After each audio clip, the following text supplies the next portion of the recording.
Assalamualaikum warahmatullahi wabarakatuh. Ya, perkenalkan nama saya Alvin Irvanus Menjuntak dengan NPM channel 25083 dan di sebelah kanan saya. Perkenalkan nama saya Eriska Ripani dengan NPM channel 25044. Saya Purwatana Zahra dengan NPM channel 25041. Baiklah, di sini kami ingin menjelaskan materi tentang obligasi dan saham. Selamat menyaksikan.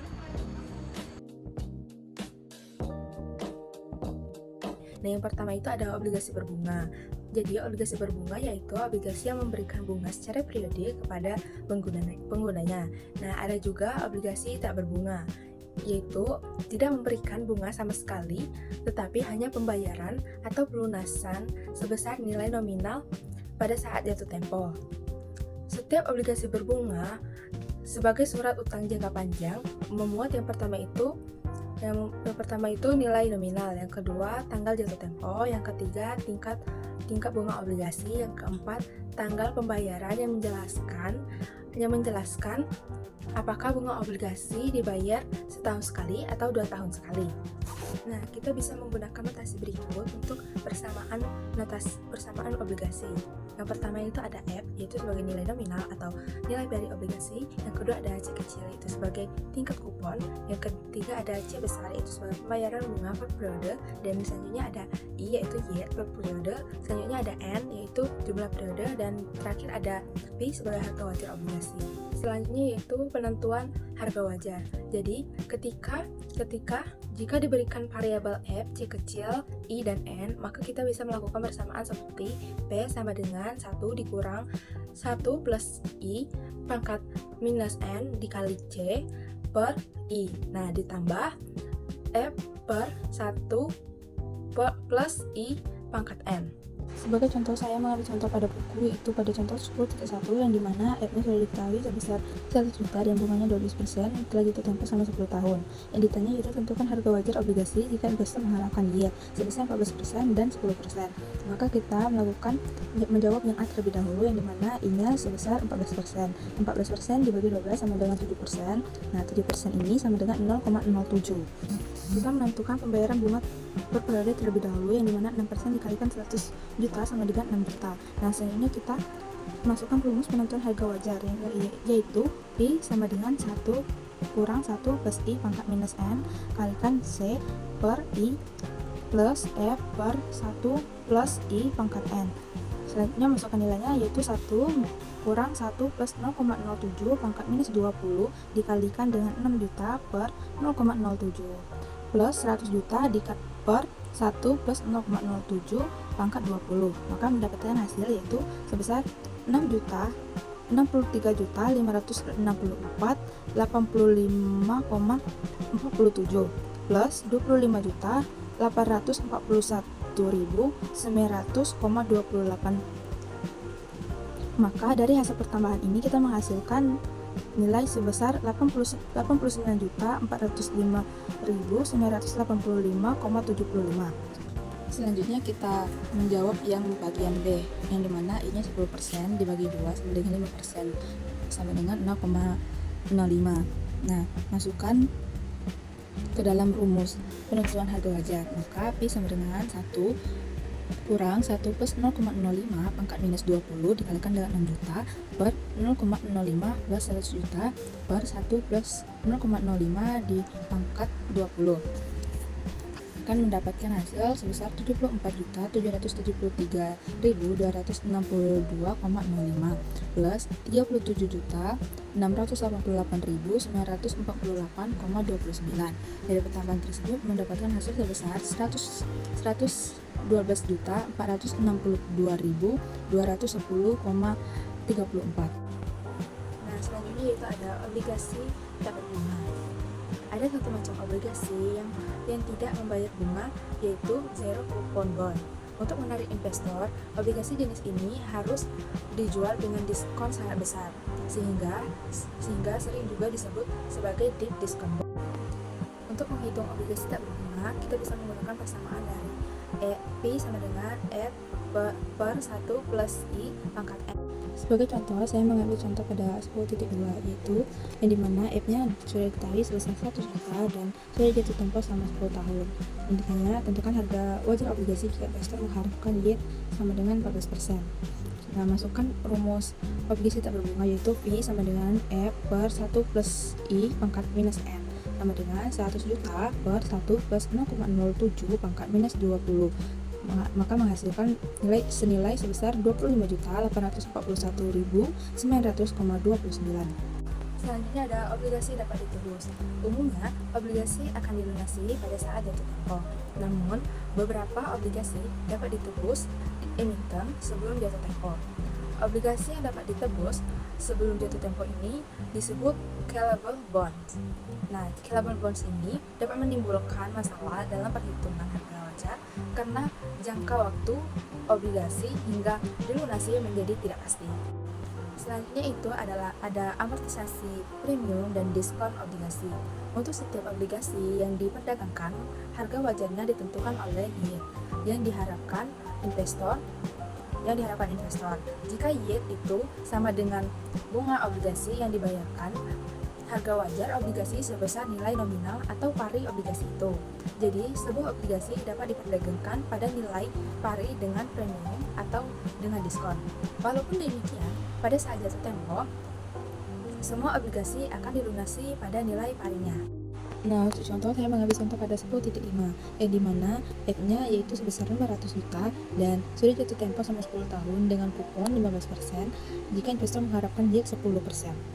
Nah, maka pertama kita menghitung harga wajar obligasi, yaitu dengan memasukkan P sama dengan F plus C dikurang I dikali F 1 minus 1 plus I pangkat minus N per I.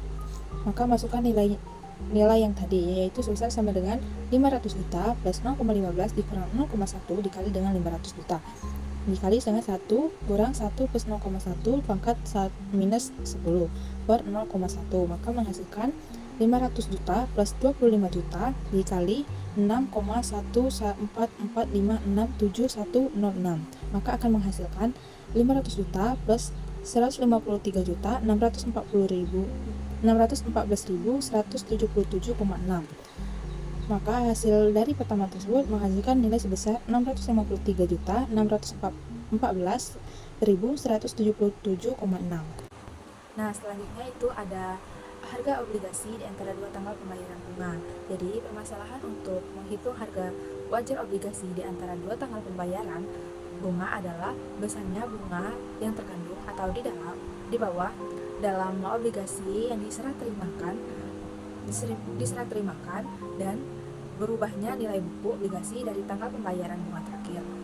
Nah, kebiasaan dalam praktik perdagangan obligasi adalah pembeli membayar kepada penjual bunga yang terkandung dalam obligasi, yaitu bunga yang belum dibayar dari tanggal pembayaran bunga terakhir hingga tanggal transaksi. Dalam akuntansi, bunga terkandung ini disebut bunga terutang atau accrued interest. Sebagai contoh, saya mengambil contoh pada buku yaitu contoh 10.7 yang dimana F-nya yaitu 1 miliar dengan kupon 9,5% dan jatuh tempo pada 15 Agustus 2019.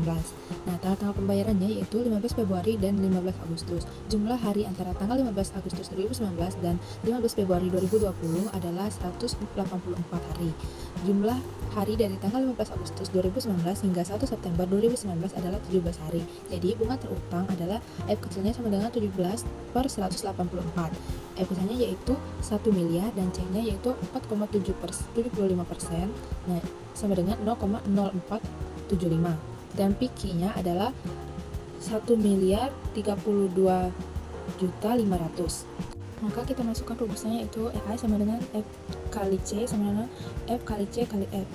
Maka masukkan nilainya sama dengan 17 dikali 184 kali 17 per 184 kali 0,0475 dikali dengan 1 miliar sama dengan 4.388.547. Maka harga yang harus dibayar pembeli adalah P sama dengan PQ plus EA sama dengan 1.032.500 ditambah 4.388.587. Maka menghasilkan nilai 1.036.888.587. Baiklah, itulah penjelasan materi dari saya. Selanjutnya akan dijelaskan oleh rekan saya. Di sini saya akan menjelaskan tentang pencarian yield. Jadi, yield adalah tingkat pengembalian yang didapat oleh investor. Seringkali harga obligasi di pasar itu berubah-berubah, bisa lebih mahal atau lebih murah dari nilai sisanya. Nah, ada dua tujuan kenapa investor itu menghitung yield. Yang pertama, untuk membandingkan obligasi mana yang lebih menguntungkan, dan yang kedua, untuk setelah itu, ada 3 jenis yield yang akan kita bahas. Yang pertama ada yield sekarang atau current yield. Nah, ini itu merupakan cara yang paling simpel. Jadi kita tinggal membandingkan bunga tahunan dengan harga yang dibayar saat ini. Rumusnya bisa dilihat di sini. Yang kedua, ada yield hingga tanggal penebusan atau yield sukuk atau YTC. Jadi, perusahaan yang berutang itu kadang ingin melunasi utangnya lebih awal sebelum jatuh tempo. Karena bunga bank itu sedang turun. Yang ketiga ada yield hingga jatuh tempo atau yield to maturity atau YTM. Ini merupakan penghitungan yang paling lengkap dan yang paling penting. Nah, YTM ini menghitung total keuntungan jika kita memegang obligasi tersebut sampai benar-benar habis masa berlakunya. Selanjutnya adalah cara menghitungnya. Yang pertama ada metode trial and error. Di sini kita itu mencoba memasukkan angka persentase secara acak sampai menemukan hasil yang paling mendekati dengan harga pasar obligasi. Yang kedua, interpolasi linear. Jadi jika dengan harga 4% harga itu terlalu tinggi dan dengan 4,5% harganya itu terlalu rendah, maka nilai aslinya itu pasti ada di tengah-tengahnya. Nah, metode ini digunakan untuk mencari titik temu yang presisi di antara dua angka tersebut. Karena rumus tadi itu mungkin cukup sulit dan memusingkan, ada rumus yang lebih sederhana untuk menghitung YTM dan YTC, yaitu sebagai berikut. Baik, di sini saya akan menjelaskan tentang cara perhitungan harga wajar dan menghitung yield menggunakan Microsoft Excel. Nah, yang pertama adalah untuk menghitung harga wajar, ini kita menggunakan fungsi Excel yaitu price. Nah, informasi yang kita butuhkan ada ini, settlement, yaitu tanggal penerbitan obligasi atau tanggal transaksi obligasi, kemudian maturity atau tanggal jatuh tempo, dan rate itu adalah tingkat bunga atau kupon obligasi per tahun, kemudian yield adalah yield tahunan yang diharapkan, dan redemption itu nilai tebus per $100 atau Rp100 nilai nominal obligasi, kemudian frekuensi adalah jumlah pembayaran kupon per tahun, dan basis adalah jenis dasar perhitungan hari yang digunakan. Nah, untuk kategori basis ini ada 5, yang pertama ada 0, 1, 2, 3, dan 4. Untuk menentukan harga wajar, ini kita menggunakan fungsi price. Untuk contoh, saya akan menggunakan contoh 10.13 pada poin A. Nah, saya akan bacakan soalnya. Jadi sebuah obligasi bernilai nominal 100 juta dengan bunga J2 sama dengan 12%, jatuh tempo dalam 10 tahun. Tentukan harga wajar obligasi jika investor mengharapkan yield sebesar 14%. Nah, settlement itu kan merupakan tanggal penerbitannya. Nah, kita misalkan aja tanggal penerbitannya itu 1 Januari 2019.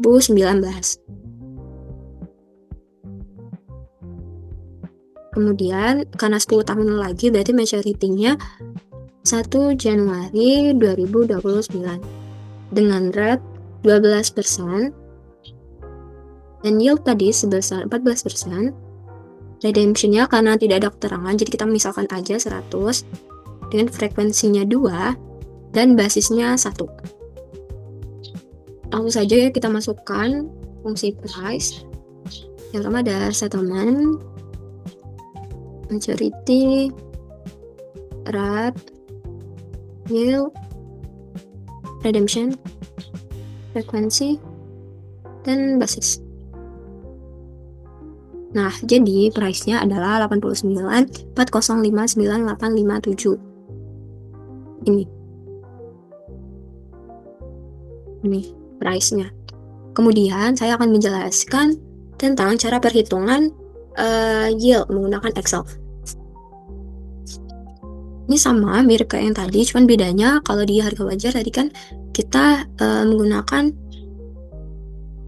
ini yield kan. Nah, kalau di yield ini kita menggunakan price. Ini kita ubah dulu.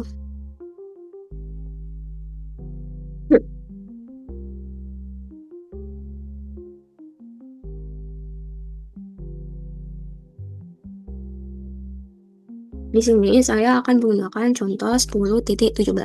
Akan saya bacakan soalnya. Sebuah obligasi bernilai nominal 500 juta dengan bunga J2 sama dengan 9,5% dan jatuh tempo pada tanggal 1 Juli 2032 ditawarkan pada harga 109,5 per 1 Juli 2020. Hitung yield J2 dengan menggunakan Microsoft Excel. Jadi, diketahui dari soal settlement-nya tadi sebesar settlement-nya tadi kita tulis 1 Januari 2020. Nah, maturity-nya tadi 1 Januari 2032.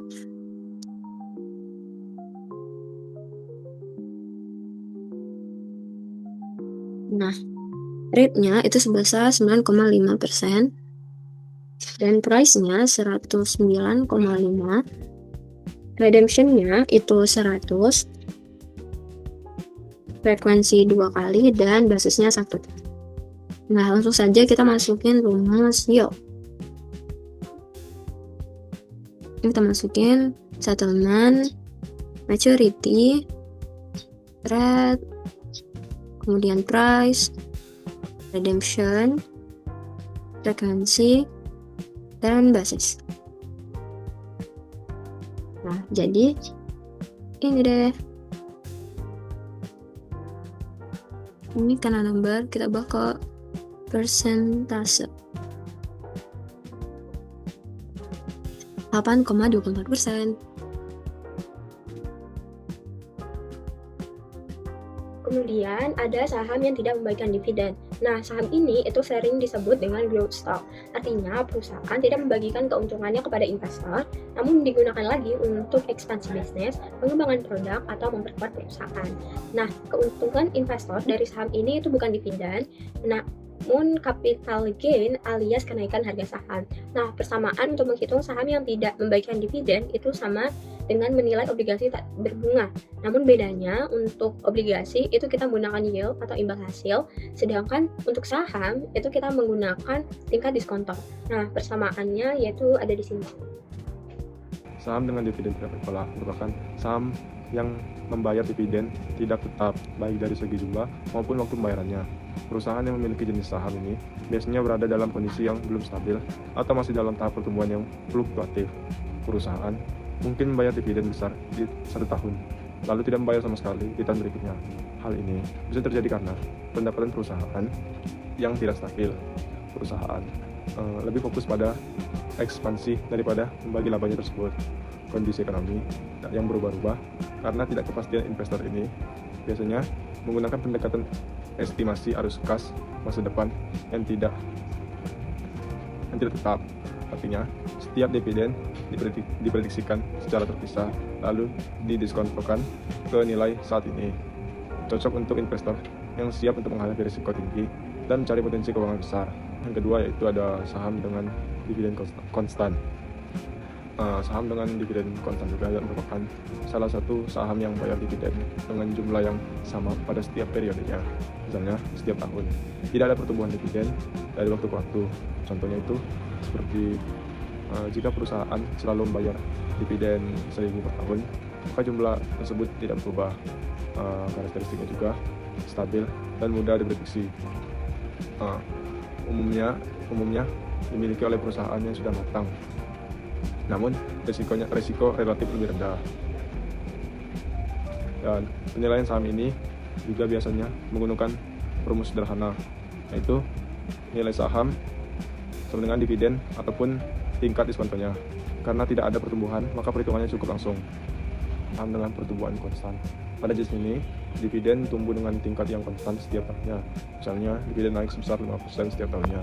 pertumbuhan yang stabil banyak digunakan dalam model valuasi saham, lebih realistis dibandingkan dengan dividen konstan.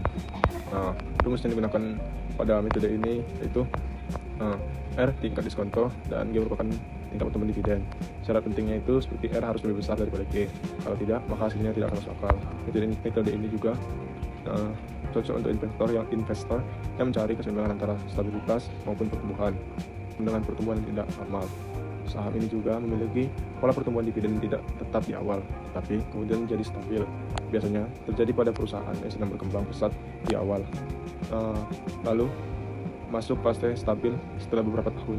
Contohnya seperti tahun pertama sampai ketiga pertumbuhannya sebesar 20%, tahun keempat dan seterusnya pertumbuhannya menjadi 5% ataupun stabil. Cara menghitungnya, hitunglah dividen satu persatu pada fase pertumbuhan yang tidak normal.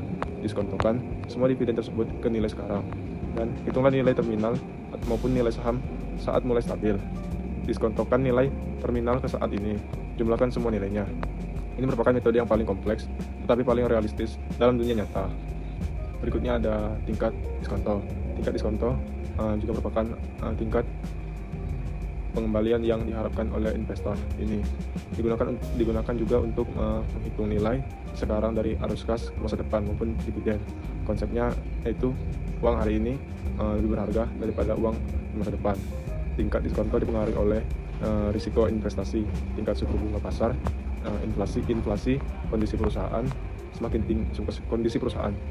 tinggi risiko saham, semakin tinggi juga tingkat diskonto yang digunakan. Contohnya juga seperti jika investor mengharapkan return 10%, maka tingkat diskontonya juga merupakan 10%. Fungsi utamanya itu menilai apakah harga saham saat ini layak dibeli ataupun tidak. Intinya, tingkat diskonto adalah alat untuk mengubah nilai dari masa depan menjadi nilai saat ini. Sekian video dari kami, lebih dan kurang kami mohon maaf. Wassalamualaikum warahmatullahi wabarakatuh.